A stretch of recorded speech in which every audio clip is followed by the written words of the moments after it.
Sair, agus Falcha Huladunya Gutai Taski Gairloch. Thanks everyone for coming along this evening, and it's lovely to see so many familiar faces, and a very warm welcome to anyone for whom this is your first Gairloch Museum event. My name's Ailey Smith, and I work at the museum helping with marketing, and hopefully, though let's whisper it, I don't want to tempt fate, I'm really looking forward to being able to reopen our doors to visitors at the end of April, beginning of May. So I'm going to hand on to Dr. Karen Buchanan, who's our curator at Gairloch Museum and has been actually since 2013.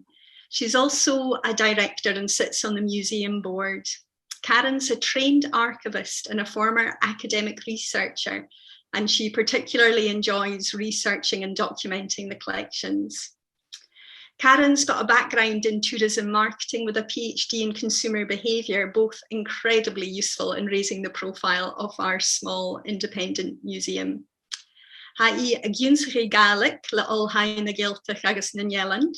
currently undertaking an undergraduate degree with UHI, the University of the Highlands and Islands, in Gaelic language and culture. And the history of the Highlands and Islands, which is giving her new insights into the museum's collection and Gairloch's past. As if all that wasn't enough, Karen is also often to be seen heading for the hills of Westeros when she's not busy in the museum. And she's also a very talented and keen knitter, spinner and weaver. And indeed, if you ever come through our doors at the museum, some of her fine and beautiful knitwear is for sale in the museum shop. So I'll hand over into Karen's capable hands. Thanks very much, everyone. Tapalat, thank you, Ailey. And thanks to everyone else for joining us. I must say, it's quite nice to be the main attraction for a change instead of the warm-up act. Today, we're talking about the Mackenzies of Gairloch, where I am. And we're talking about the Gairloch of the Mackenzies as well. So what this won't be is a genealogy of Clan Mackenzie, which is just as well, because I think there are a lot of people here who are more knowledgeable on that subject than I am. But what I will do this evening is tell the stories of some of the Gairloch members of that clan through the objects that we hold in the museum's collections, which I hope will be of interest to you. But I am going to start with just a brief introduction to Clan Mackenzie by looking at this cap badge of the Seaforth Highlanders from our collection. So the badge consists of two of the main elements of the Clan Mackenzie crest. We've got the stag's head, caboshed or cut off at the neck, and the motto, Eachann. And the emblem and the motto reputedly have their origins in a dramatic, gory incident when Colin Fitzgerald, who was usually cited as the progenitor of Clan Mackenzie and the first clan chief, saved King Alexander III of Scotland from being gored to death by a stag. And he reputedly shouted, Eachann, help the king in Gaelic, as he plunged his spear into the stag behind his antlers. And in some stories we hear he was given the head and the antlers as a trophy. So this became the battle cry of the Mackenzies and featured on the cap badge of the local Ross-shire regiment, the Seaforth Highlanders, which was, of course, also named after the Seaforth Mackenzies. And indeed, many men who fought in the Seaforths would have been Mackenzies. So, as I said, today I'm talking about our local branch of Mackenzies, the Mackenzies of Gairloch. And the lands of Gairloch were originally granted by King James IV of Scotland to Hector Roy Mackenzie, who became the first Laird of Gairloch. So here we see him in the picture, Eachann Ruadh MacCoinnich. This image is from a lovely cartoon which the Loch Carron artist Vicky Stonebridge produced for us for our new displays.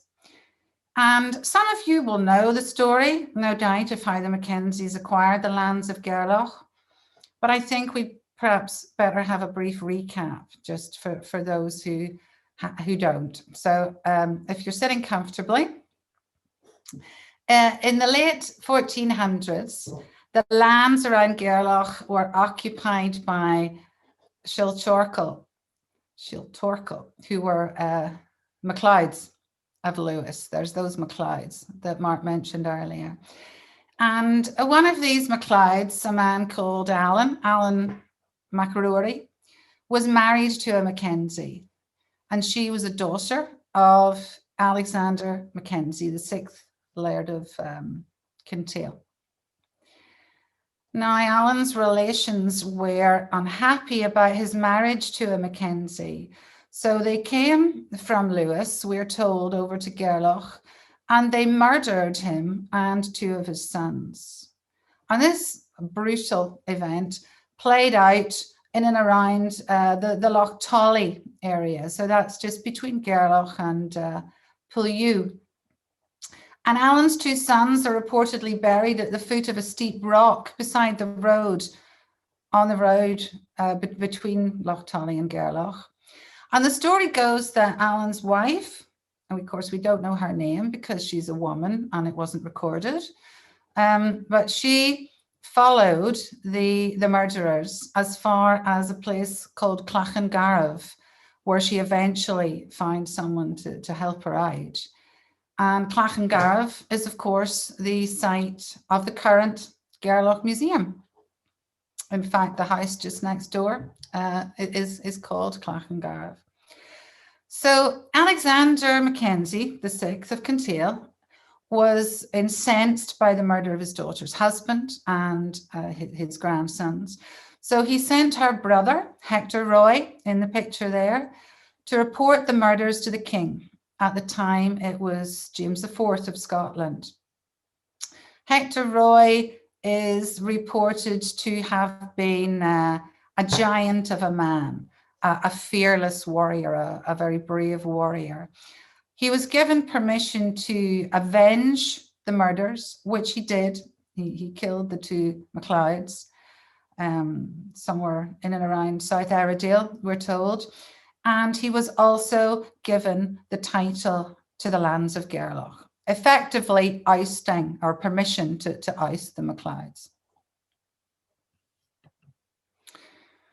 So in the slide, you'll see there the original charter from 1494, which confirms the grant of the lands of Gairloch by King James IV to Hector Roy Mackenzie, the first of the Mackenzies of Gairloch. The original charter is still with the Mackenzies of Gairloch, but we do have a very nice reproduction of it on vellum in the museum. And originally the charter would have had the Great Seal of James IV attached to it at the bottom of the vellum ribbon there in the centre, but that's unfortunately been lost. We have actually made some inquiries about having a reproduction seal produced for our displays. So if anyone knows of a solution to that or is good with a 3D printer, do get in touch with your suggestions. So I wanted to just say a little about the Mackenzie residences, I suppose, in Gairloch, because I promised to say a bit about the sites associated with the Mackenzies of Gairloch that we know about. And after he was granted the lands of Gairloch, that is where Hector Roy headed for. He lived at Flowerdale, not in the current house, which wasn't built then, but in a house called Tidee. That was a house probably of stone and turf, surrounded by a moat and close to the site of the current Flowerdale house. His son, we don't think lived in Gairloch at all. He lived down in Strathglass. He was called John Glassich because he lived in Strathglass or was brought up there. but his sons, so Hector Roy's grandsons, did live in Gairloch, and they actually had residences on 2 of the islands in Loch Marie. So this was at a time when disputes with the MacLeods over the lands were still occurring, and presumably the islands were a place of greater safety. Now, Hector, the 3rd Laird of Gairloch, lived on Ellen Suvan, which is the largest of the islands in Loch Marie. It's the one that has the island in a loch on an island in a loch, famously. And it's also the 2nd largest freshwater island in Scotland after one of the Loch Lomond Islands. His younger brother, John Roy Mackenzie, who became the 4th Laird of Gairloch, chose a different island in Loch Marie. He lived on Ellen Ruadh in the latter part of the 1500s and the early 1600s. With his 19 children. Now, if you know any Gaelic, you'll know that Beck means small, and this was not a particularly big island. So it must have been quite interesting with 19 children. The survey of the island here was drawn up by Jim Buchanan, and it shows the remains of the structures on the island. And these are also described by John Henry Dixon in his guide to Gairloch and Loch Marie, which I'll no doubt refer to again during my talk. Dixon describes them as ruins when he's writing in the late 1800s. But you can read more about the remains of the buildings and the garden, presumed garden on Ellen Ruadh on Canmore or on the Highland Historic Environment Record, for example. But back to Flowerdale.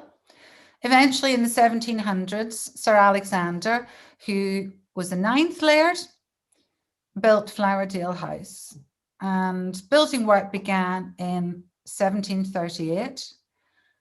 And the house must have originally looked fairly similar to what it does on this postcard, because this is before the Westerdale wing was added in 1904. And the current Flowerdale House, for those of you who know it, is about twice that size now. So the Westerdale wing on the left-hand side is as big as the original wing. While we're on the subject of Flowerdale, I'd like to tell you the story of our cannonball, the Flowerdale Cannonball.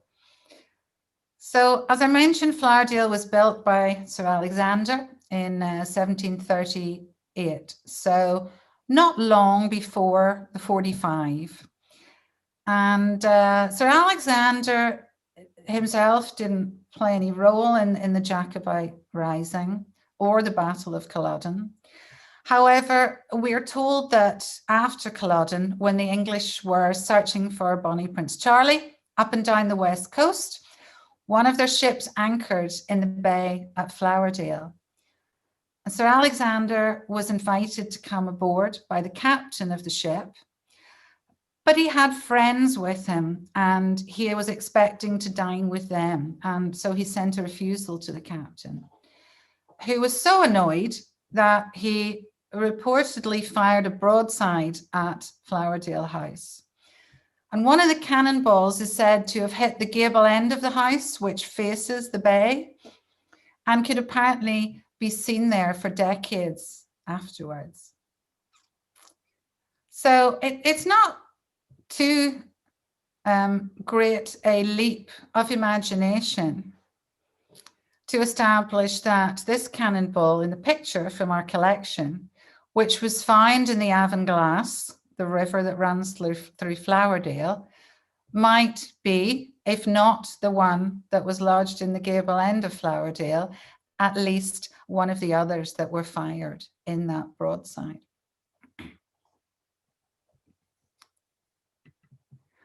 Just returning briefly to other Mackenzie residences in the area, we shouldn't forget Inverewe of the famous garden, built and resided in by Osgood Mackenzie, son of Sir Francis Mackenzie, the 12th Laird and 5th Baronet.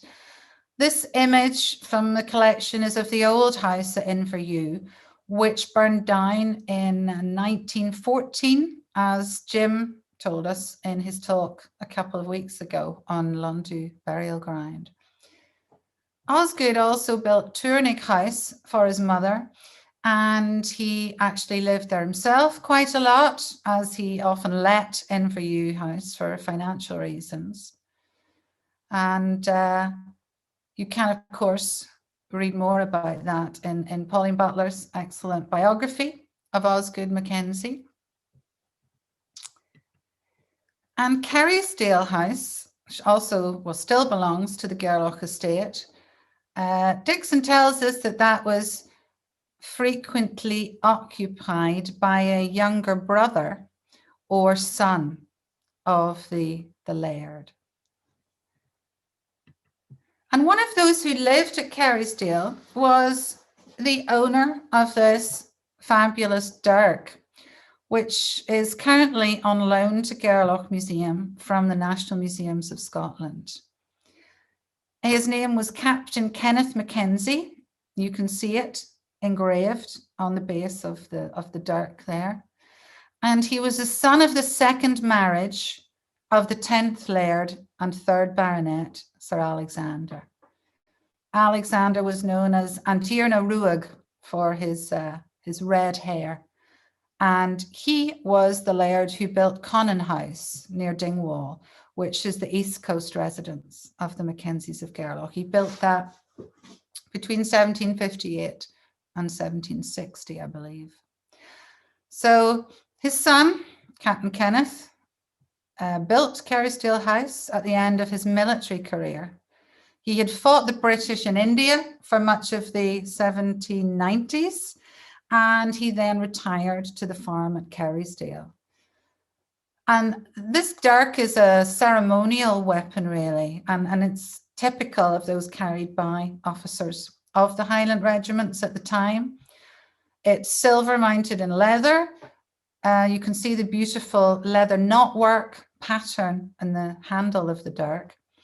And it's also engraved with the crest and Captain Kenneth's name.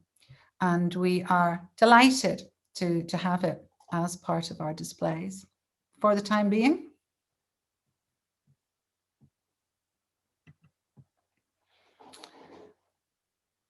This beautifully patterned gold and black enamel mourning ring is associated with a brother of Captain Kenneth.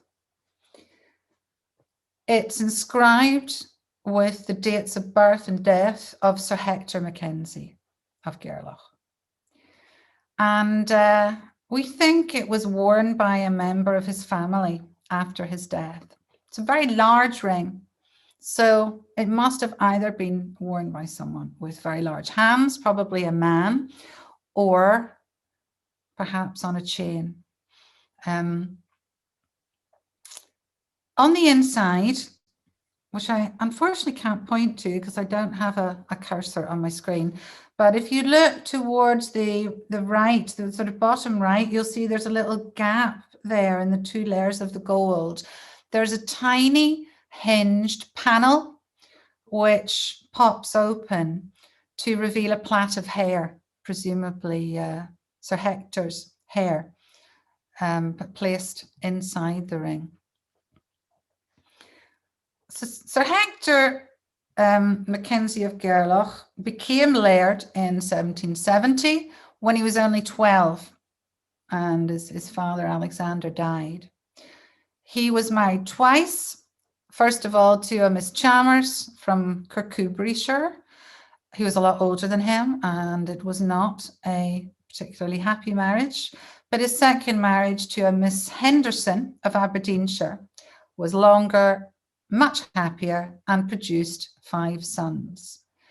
And Sir Hector, we know quite a lot about him, particularly from the writings of the diaries of his son, who we'll come on to. He reportedly divided his time equally between his residence is at Conan House in Gairloch, and he was his own factor.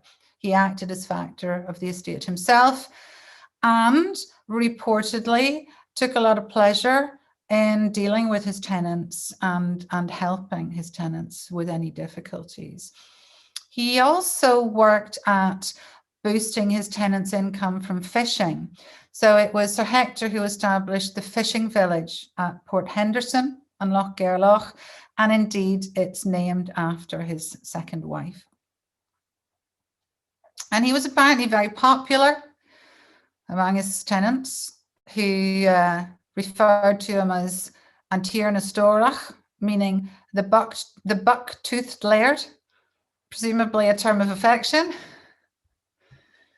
He also has the distinction of being linked with one of the prophecies of Connech Or, the Bran seer, who I'm sure if you're a Mackenzie, you will have heard of, as he famously predicted the downfall of the Seaforth Mackenzies of Bran. And according to the prophecy, the line of Seaforth would end when the Seaforth laird would be deaf, at the same time as there would be 4 other great lairds as his neighbours, who would respectively be buck-toothed, hare-lipped, half-witted, and a stammerer. And in his book, The History of the Mackenzies, Alexander Mackenzie, also a Gairloch man, reports that the prophecy was well known for generations throughout the Highlands before it came to pass. And indeed, when the Seaforth line died out, the 4 unfortunate lairds who are mentioned in the prophecy were Hector, An Tír na Stórach of Gairloch, Chisholm of Chisholm, who was hare-lipped, Grant of Grant, who was half-witted, and MacLeod of Rassay, the stammerer.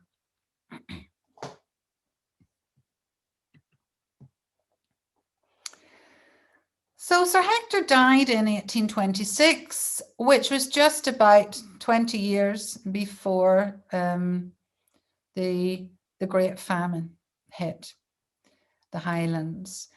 And his son Francis died young, in his early 40s, I think, and the Gairloch estate passed into the hands of trustees who held it for his son, Kenneth.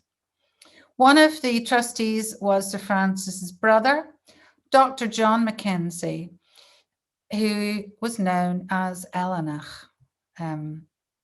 for reasons we'll discover in a moment. And indeed, Eileanach was also the name he gave to the house that he built in Inverness.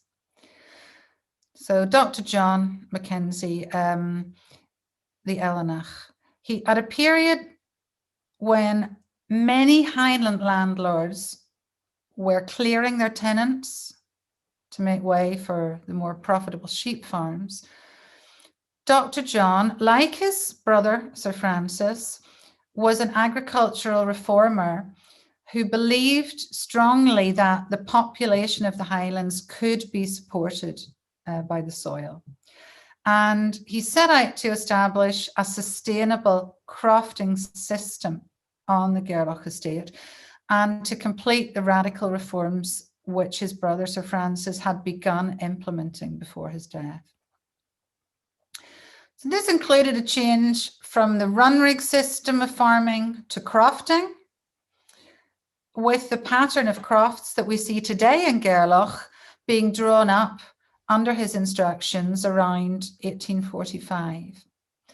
And Dr. John also set up a model farm on Isle U in Loch U, and he encouraged his tenants to adopt modern farming methods, which he demonstrated, such as drainage, crop rotation, and the use of manure for fertilizing.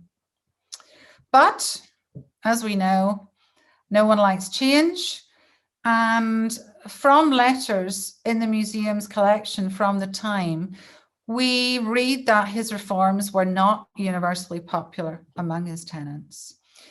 However, he was more widely credited with vastly improving the position of his tenants and increasing their prosperity at a time when they would otherwise potentially have been destitute. When his nephew Sir Kenneth reached majority and took over the management of the Gairloch estate, Dr. John left his farm on Isle U and went to live in Inverness. And he wrote the document that you see on the right there, a farewell letter, if you like, in English and in Gaelic to his dear friends, the Gairloch crofters. He wrote this in 1856, I think. And the copy on the slide there is in the museum's collection.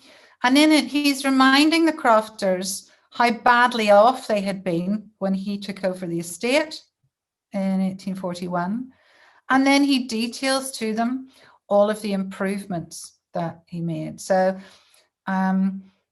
we read, for example, just in the first page there, about the lack of mail, the fact that Gairloch was unvisited by steamships, there were no roads or bridges. So he's detailing all the improvements, and it's a very interesting document in that respect. So Dr. John, as I say, moved to Inverness, later became Provost of Inverness, and the portrait on the slide there hangs in the townhouse in Inverness. So we use it with permission from the Highland Council, to whom it belongs. And his biography, based on his diaries, was written by one of his descendants, Christina Byam Shaw. I recommend it to anyone who's interested in finding out more about him and his endeavours. And I also recommend Neil McGillivray's article on Dr. John's opposition to Highland emigration as well, which was published in the Journal of Scottish Historical Studies, if I remember correctly.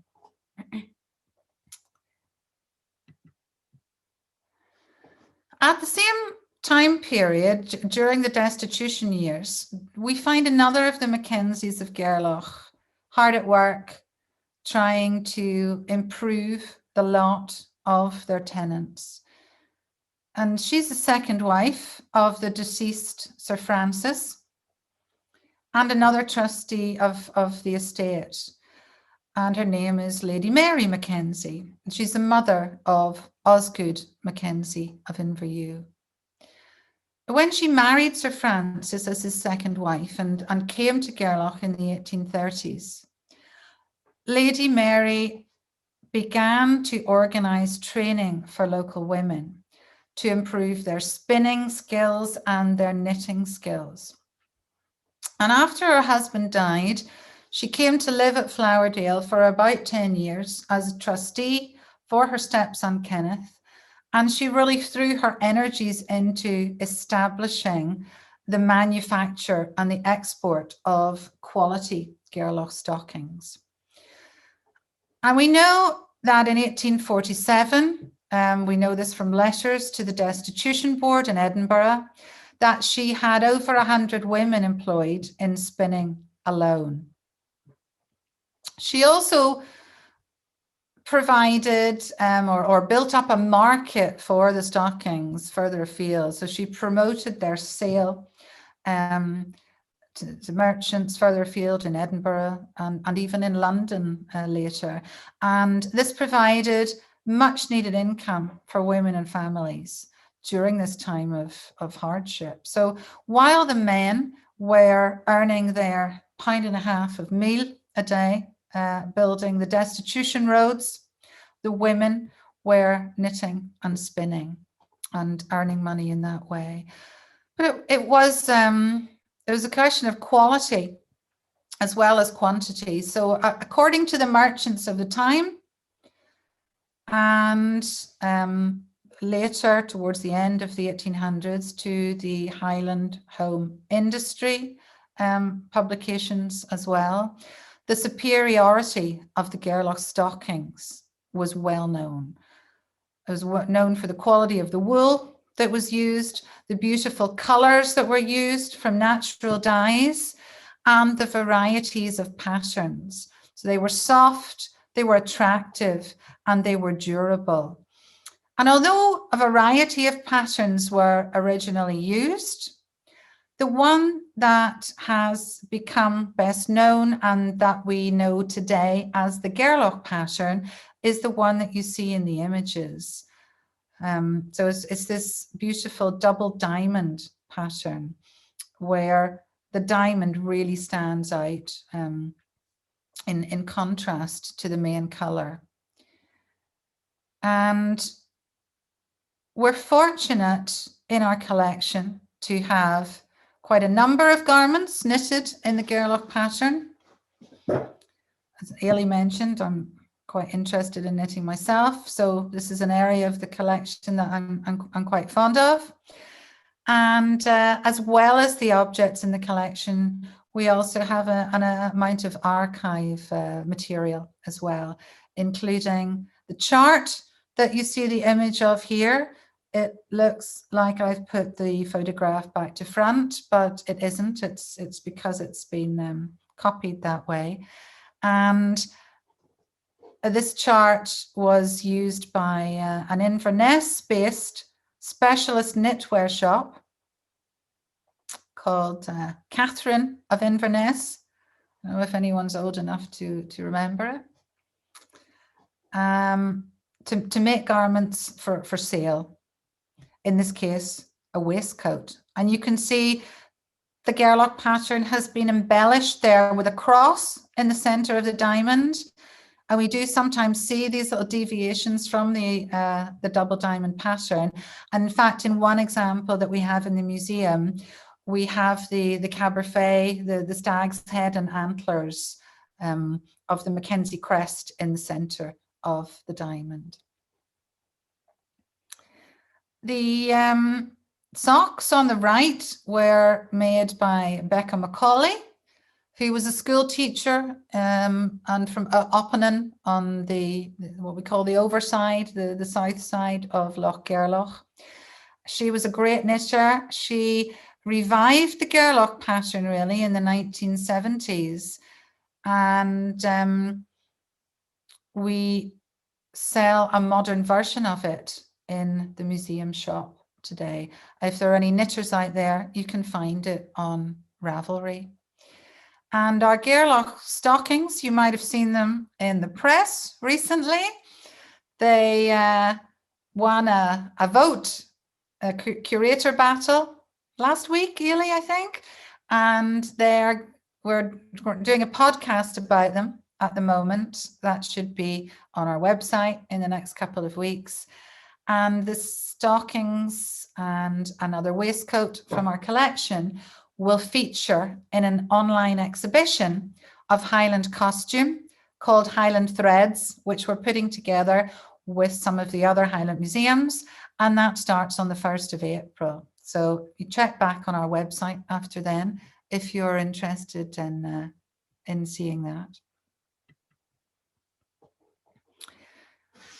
So when Sir Francis' son, Sir Kenneth, Kenneth Smith, to distinguish him from his son, who was Kenneth John, when he reached majority in 1853, he became the 13th Laird and the 6th Baronet.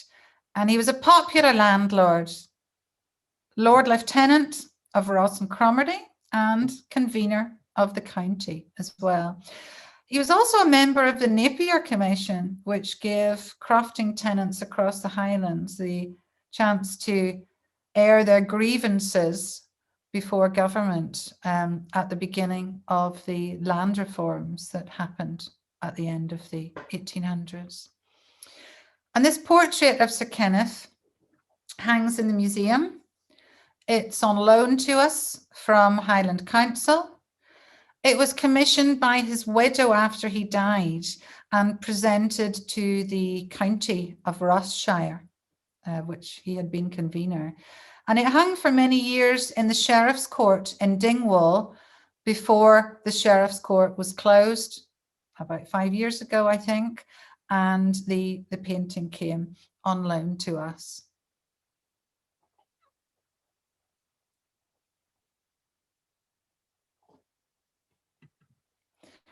Sir Kenneth died in 1900,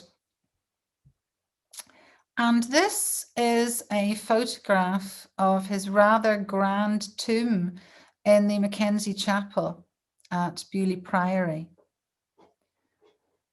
Some of the Mackenzies of Gairloch are buried in Gairloch, but quite a few of them are buried in Beaulieu Priory in the Mackenzie Chapel there. Some of the Mackenzies of Kintail are also buried there, including the son of Alexander VI of Kintail, who would have been, I guess, the stepbrother of Hector Roy, the first Laird of Gairloch. In contrast to Sir Kenneth's rather grand tomb, next to him in the same chapel is his uncle, Dr. John, who had looked after his estate for him, who chose this very simple turf-covered grave for himself and his wife. And there is beauty in simplicity. And Dr. John and his wife's grave are actually rare examples of turf-covered graves in an indoor setting. And Historic Environment Scotland, who maintain Beaulieu Priory, keep a close eye on them from a conservation point of view, and they have to recover them every few years. They have to renew the turf on the graves. Because it's indoors, it dries out and it disintegrates.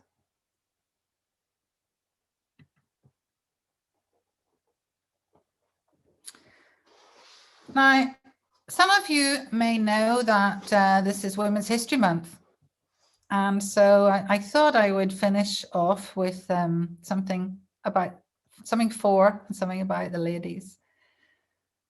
So Kenneth Smith, whose portrait and whose tomb we've just seen, was succeeded by his eldest son, Sir Kenneth John, who had 3 children, 2 sons and a daughter. One of the sons very sadly died in the First World War and is commemorated on the War Memorial at Gairloch, which was erected by his parents. And the other son died without issue. So the lands of Gairloch came into the hands of his niece, Marjorie.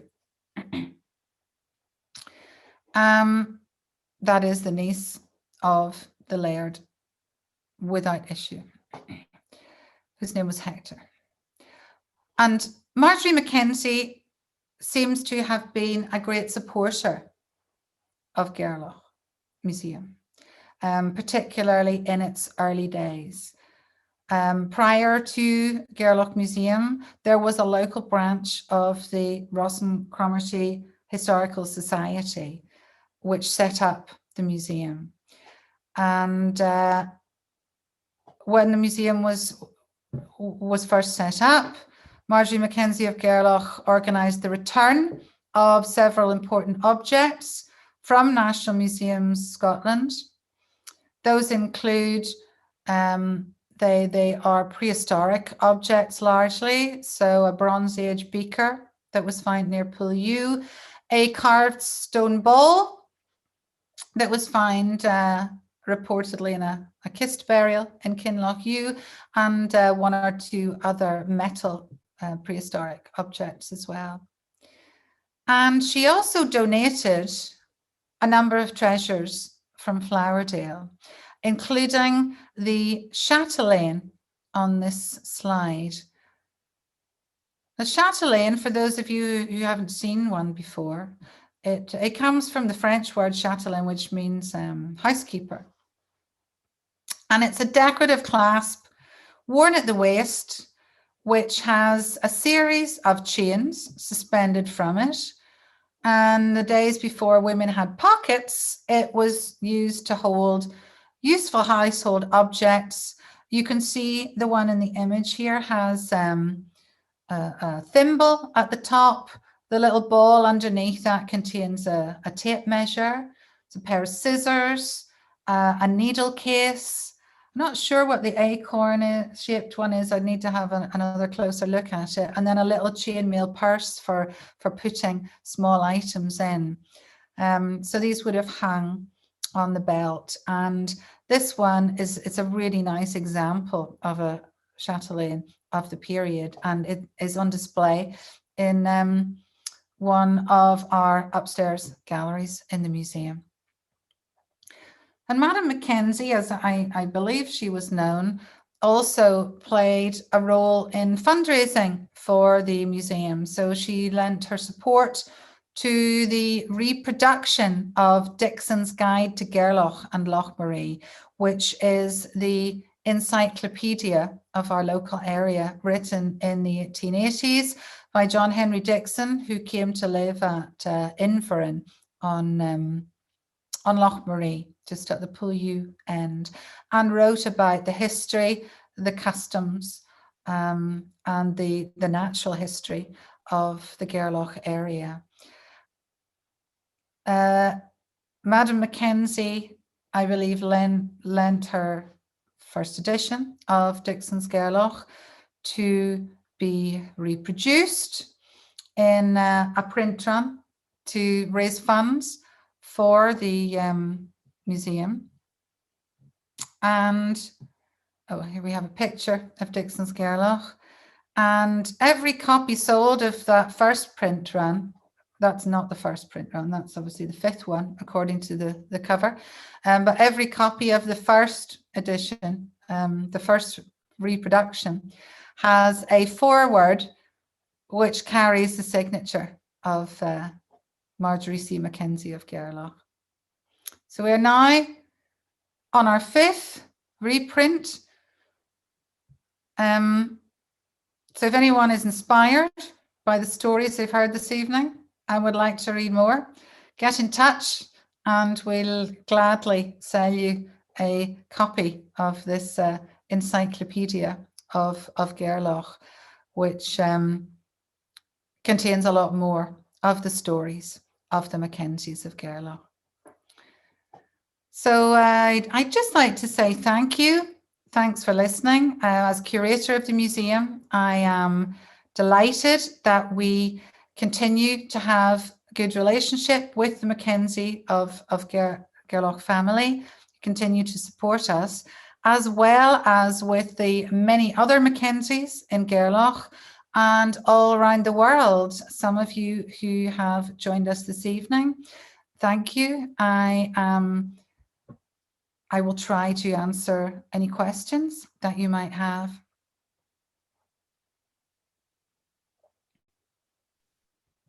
Karen, thank you so much. That has been hugely interesting and informative.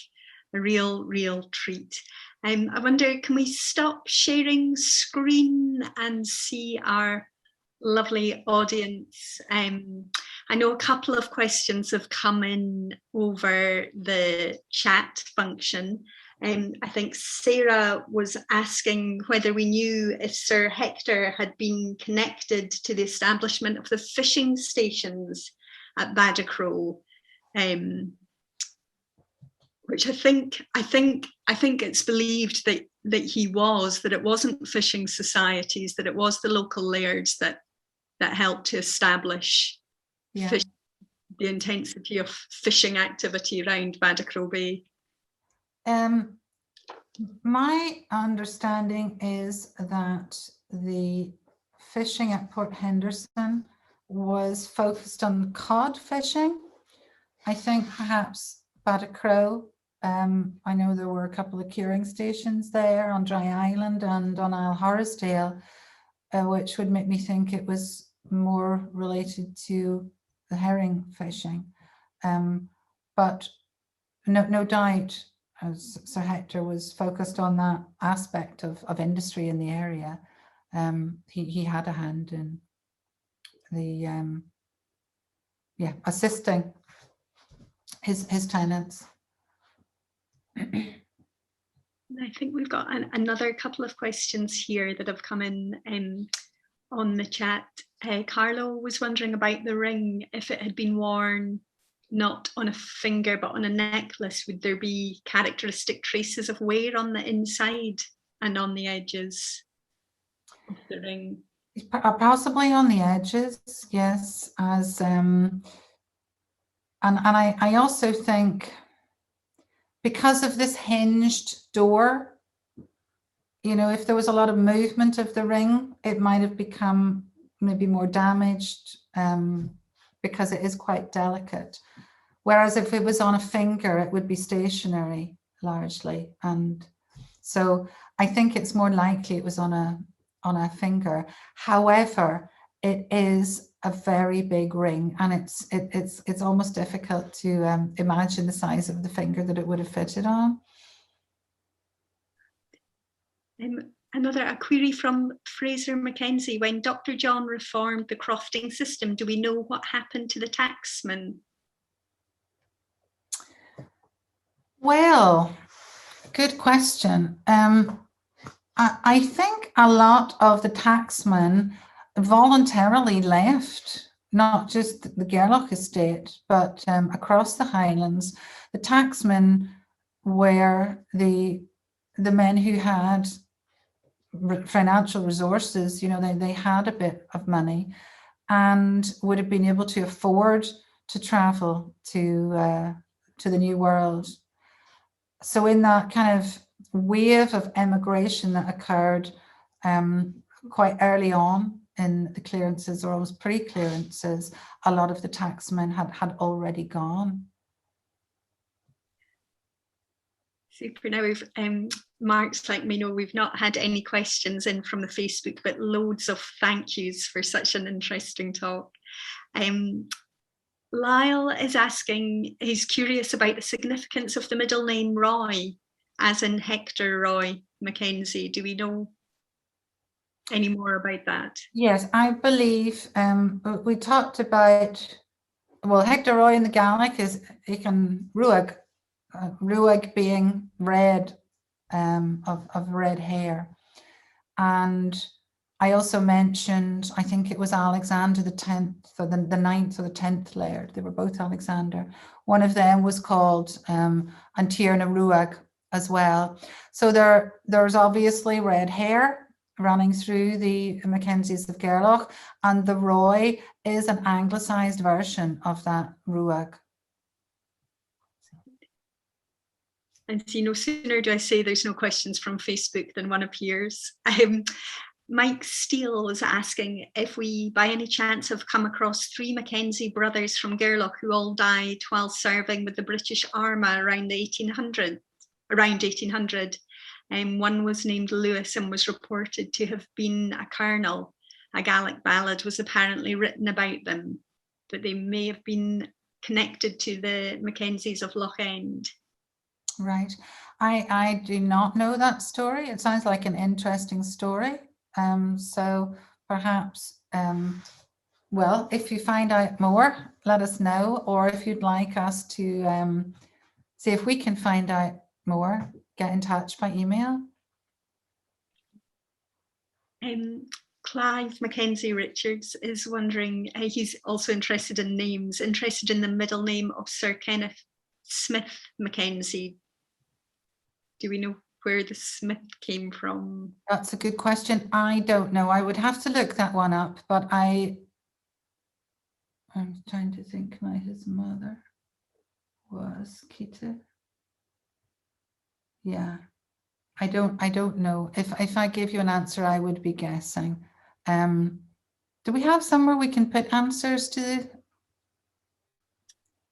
Yeah, I'm sure once we put things up on YouTube, we could put up a little summary with the answers on there in the description. Okay, good. If you know how to do that, I will make a note in old-fashioned pen and pencil.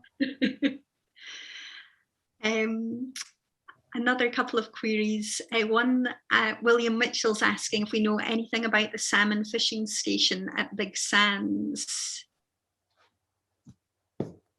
Or indeed if there's anybody. That's quite a wide question. We have some information in the museum about the fishing stations, yes. we used to have a display on it, in fact, in the old museum. We no longer do, but we are putting interpretation panels about the fishing industry locally in the outdoor museum that we're currently building. So I think that's probably not one to answer right now, but maybe again, one, if you get in touch, we can share with you what we know. But if you can narrow down the question a bit, that would help us in our search as well. Thank you. Thanks. And another question from Anne. Do we know anything about General Jack Mackenzie, who fought in the Napoleonic War? Yes, he is mentioned in Dixon, I believe. This is the one who's known as Fighting Jack.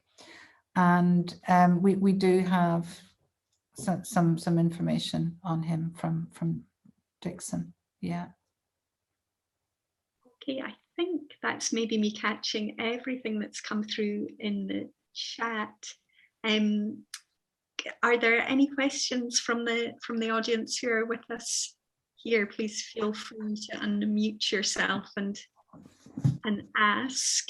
There's so many pages of little images. I'm not managing to see if there are any raised hands. Oh, Alex, great, thank you. I can answer the Smith question. Oh, good. So Francis Alexander's wife her maiden name was Kythie Smith Wright. So that's where the Smith comes from. Yeah. I suspected it was that. Thank you, Alex.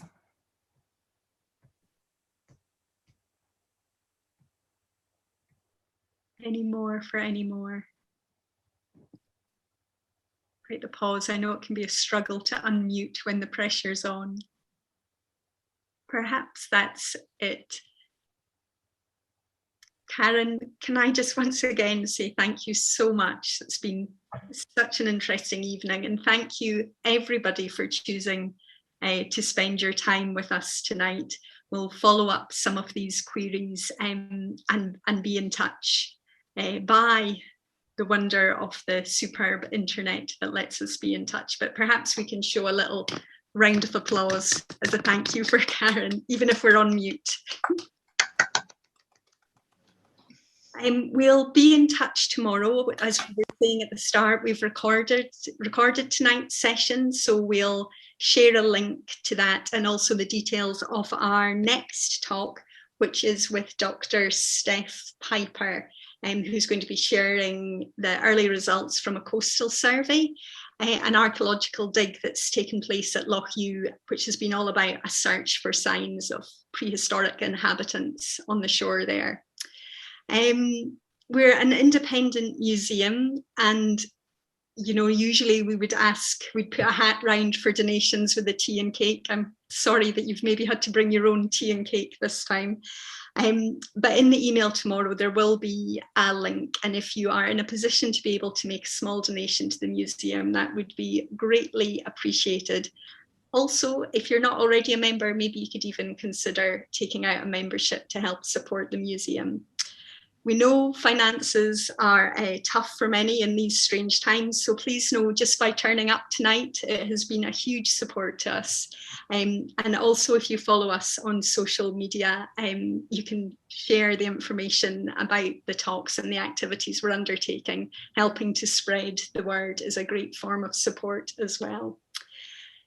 So I think I shall just bid you all a very good night and say Aikiva, and we hope to see some of you again at our next online talk. Thanks so much, everyone. Good night. We'll see you. Goodbye. Bye. Goodbye.